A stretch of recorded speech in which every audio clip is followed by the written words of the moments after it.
William শেক্সপিয়রের লেখা বিখ্যাত একটি নাটক ম্যাকবেথ।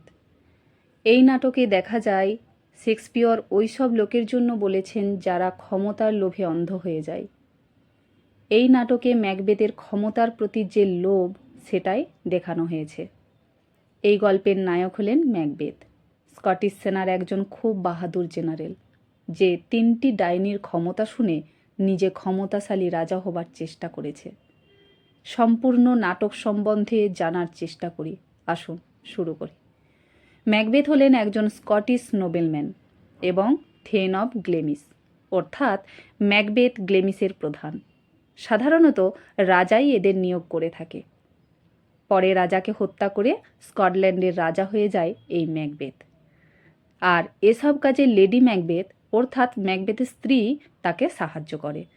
লেডি ম্যাকবেথ প্রথম থেকেই ম্যাকবেথকে প্রেরণা দেয় যে রাজাকে হত্যা করো, এবং বিভিন্ন খারাপ কাজেও লেডি ম্যাকবেথ ম্যাকবেথকে উৎসাহ দেয়। কিন্তু শেষে দেখা যায় লেডি ম্যাকবেথ নিজেই পাগল হয়ে গেছে। ব্যাঙ্কো ম্যাকবেথের মতোই একজন নোবেলম্যান, আর ব্যাঙ্কো সেই সময় ছিল যে সময় ওই 3 ডাইনি ম্যাকবেথকে ভবিষ্যৎবাণী বলে। ম্যাকডাফ ও একজন নোবেলম্যান। ম্যাকডাফও প্রথম থেকেই ম্যাকবেথের ওপর সন্দেহ করে গেছে।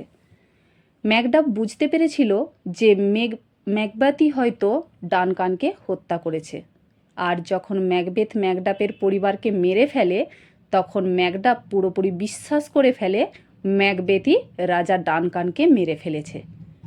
রাজা ডানকানকেই মেরে ম্যাকবেথ স্কটিশ রাজা হয়েছে। রাজা ডানকানের 2 ছেলে ছিল। তার মধ্যে যে বড় ছেলে অর্থাৎ ম্যালকমকে রাজা চেয়েছিল, সে পরবর্তীতে রাজা তৈরি হবে। কিন্তু ম্যাকবেথ যখন ডানকানকে মেরে ফেলে তখন ম্যালকম ভয়ে পালিয়ে যায়। কিন্তু শেষে ম্যাকডাফের সহায়তায় আবার স্কটল্যান্ডে ম্যালকম ফিরে আসে এবং পরে রাজা হয়। এই গল্পটি শুরু হয় একটি যুদ্ধ থেকে। যুদ্ধ শুরু হয় নরওয়ে আর স্কটল্যান্ডের মধ্যে। যদিও কিছু স্কটিশ রেভিলিয়ন নরওয়েকে সাপোর্ট করেছিল, তারপরও স্কটিশরা এই যুদ্ধে জিতে যায়। আর যেহেতু ম্যাকবেথ খুবই বীরত্বের সাথে এই যুদ্ধে লড়েছিল, তাই এই যুদ্ধ জয়ের ক্রেডিট ম্যাকবেথকে দেওয়া হয়।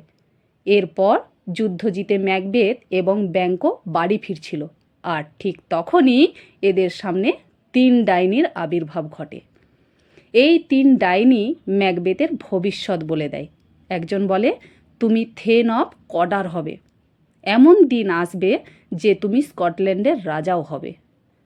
তারা ব্যাঙ্কোর জন্য বলে তিনি রাজা হবে না, তবে তার সন্তান ম্যাকবেথের পর রাজা হবে। দুজনেই কিছুটা অবাক হলেন, কিন্তু পরে তারা জানতে পারল যে রাজা ডানকান ম্যাকবেথকে থেন অফ কডার বানিয়ে দিয়েছে, কারণ ম্যাকবেথ খুব বীরত্বের সাথে যুদ্ধে লড়েছিল। এর আগে যে থেন অফ কডার ছিল সে নরওয়েজেনদের সাহায্য করেছিল। এই জেনে ম্যাকবেথ ভাবল যে ডাইনিগুলি ঠিকই বলছিল। তাই ম্যাকবেথ বলল, তাই তো, তাহলে আমি রাজাও হতে পারবো। আর ঠিক সেই সময় তার মাথায় আসে রাজা ডানকানকে মেরে ফেলার এবং নিজে রাজা হয়ে যাবে। কিন্তু সে নিজের উপর কন্ট্রোল করে এবং ভাবে এই কাজটি ঠিক হবে না। এরপর যখন রাজপ্রাসাদে যায় তখন দেখে ডানকান অ্যানাউন্স করছে যে তার বড় ছেলে অর্থাৎ ম্যালকম তার পরবর্তী রাজা হবে। এই শুনে ম্যাকবেথ ভাবল, ভবিষ্যৎবাণী তো সত্যি হলো না। এরপর রাজা ডানকান ম্যাকবেথের বাড়িতে একদিন বেড়াতে যায়। তার সাথে তার বডিগার্ডও যায়।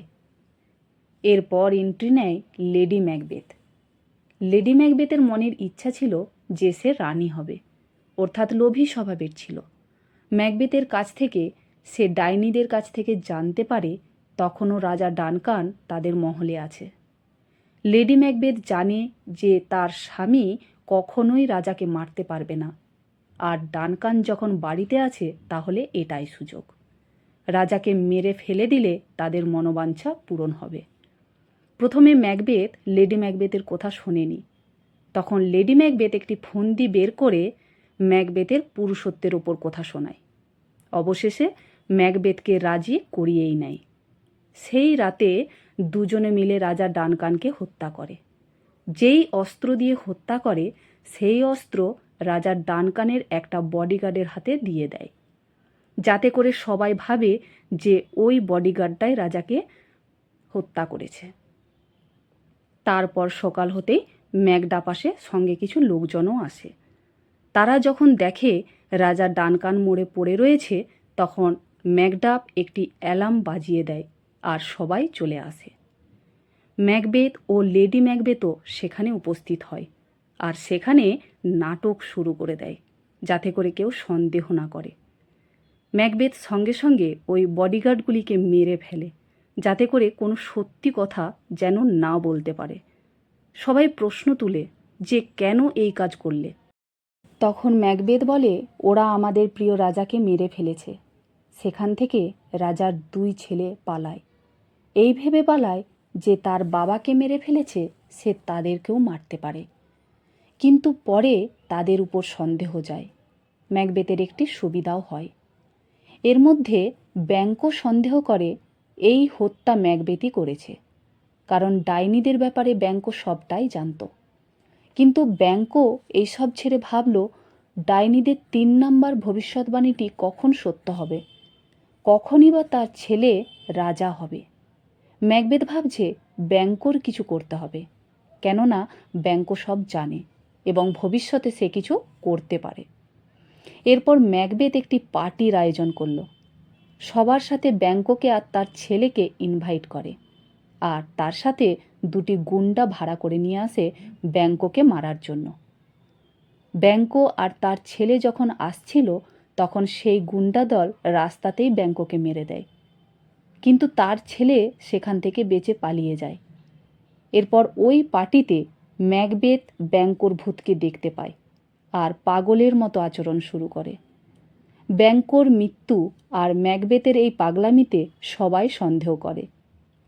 এদিকে ম্যাকডাফ বুঝতে পারে ম্যাকবেথই রাজা ডানকানকে মেরেছিল।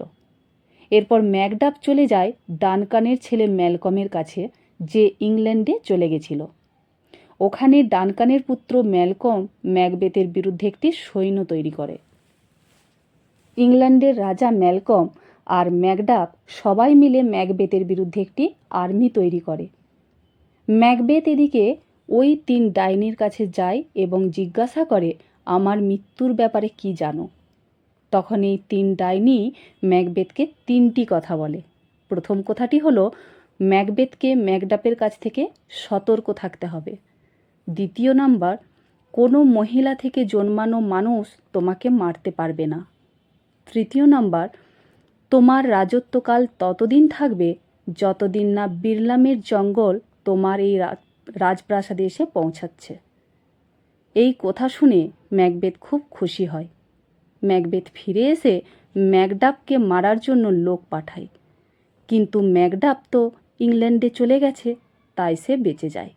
কিন্তু দুর্ভাগ্যবশত ম্যাকবেথের গুন্ডা দল ম্যাকডাফের পরিবারকে মেরে দেয়। যখন ম্যাকডাফ এই কথা জানতে পারে, তখন তার জীবনে একটাই লক্ষ্য হয়ে যায় ম্যাকবেথকে মারবার। ম্যাকডাফ ইংল্যান্ডের সৈন্য নিয়ে ম্যাকবেথের দিকে এগিয়ে আসে। তখন ম্যাকবেথ একটি খারাপ সংবাদ পায়, তা হলো লেডি ম্যাকবেথ পাগল হয়ে গেছে। ম্যাকবেথের অত্যাচার এত বেশি হয়ে গেছিল, তার আর্মির লোকেরা ম্যাকডাফের আর্মিতে জয়েন করেছিল। এদিকে ম্যাকডাফ ইংল্যান্ডের আর্মি নিয়ে বিরলাম জঙ্গলে পৌঁছে গেছিল। তখন ম্যাকবেথ জানতে পেরে নিজের দুর্গের চারিদিকে সে ঘেরাবন্দি করে দেয়। তখন ম্যালকমের সেনা জেনারেল মিলে একটা উপায় বের করে।